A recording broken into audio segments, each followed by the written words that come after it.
آیا تا حالا فکر کردید که ذهنتون میتونه به کمال برسه و شما را به سطح جدید از زندگی ببره؟ دکتر جو دیسپنزا میگه این ممکنه. همین لحظه ذهن شما یه اقیانوس پنهان از قدرت داره که منتظر آزادیه. آماده ای که با هم یه قدم به این سفر عظیم برداریم و به کمال ذهن برسیم؟ پس با هم شروع کنیم.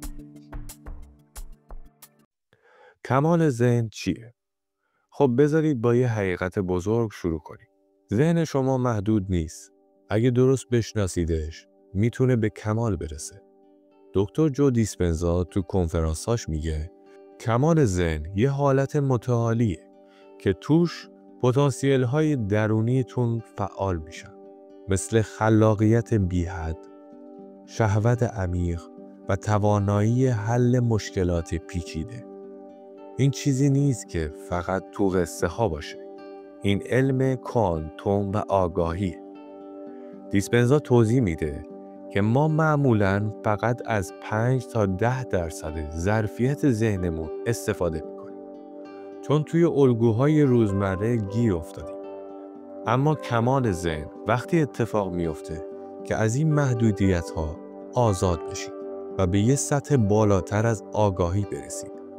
توی یک کنفرانس از یه نفر حرف زد که با این روش تونست تصمیمات زندگیش رو با دقت عجیبی بگیره و توی چند ماه زندگیش رو متحول کنه. امشب اینجا شما هم میتونید شروع این سفر باشکوه رو تجربه کنید. چطور به کمال ذهنی برسیم؟ حالا بریم سراغ این که چطور این کمال رو به دست بیاریم. دیسپنزا توی سخنرانی‌هاش چند اصل کلیدی پیشنهاد میده که زندگیتون رو عوض میکنه. اولین اصل، شناسایی موانع ذهنی.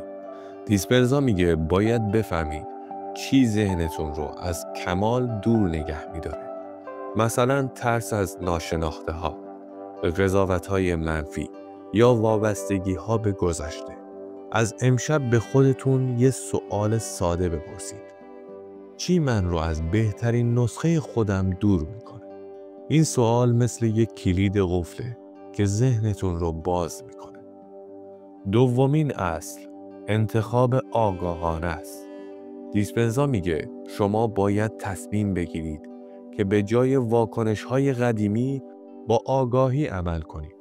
مثلا اگه همیشه به انتقاد حساسیت نشون میدید، تصمیم بگیرید که این بار با آرامش و قدرت بهش نگاه کنید. دیسپنزا توی کارگاهاش میگه این انتخاب مغزتون رو مجبور میکنه مسیرهای جدید بسازه، مثل باز کردن در به یه دنیای ناشناخته. سومین اصل، تمرین مداوم آگاهی. دیسپنزا تاکید داره که کمال ذهن با تکرار آگاهی به دست میاد.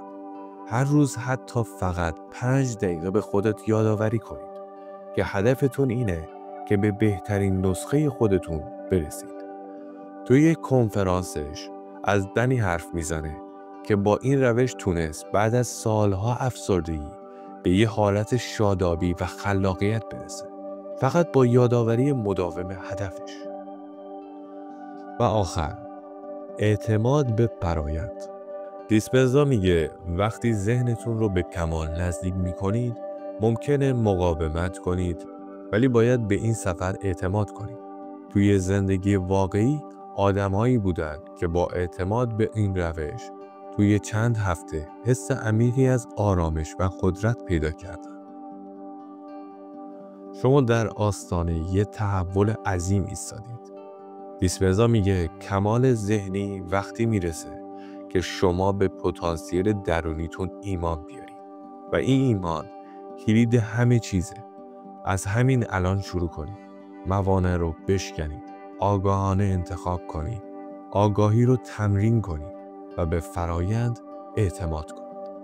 توی کامنت ها بهم بگید چه مانعی ذهنتون رو از کمال دور نگه داشت، یا اگه این روش رو امتحان کردید چه حسی بهتون دست داد.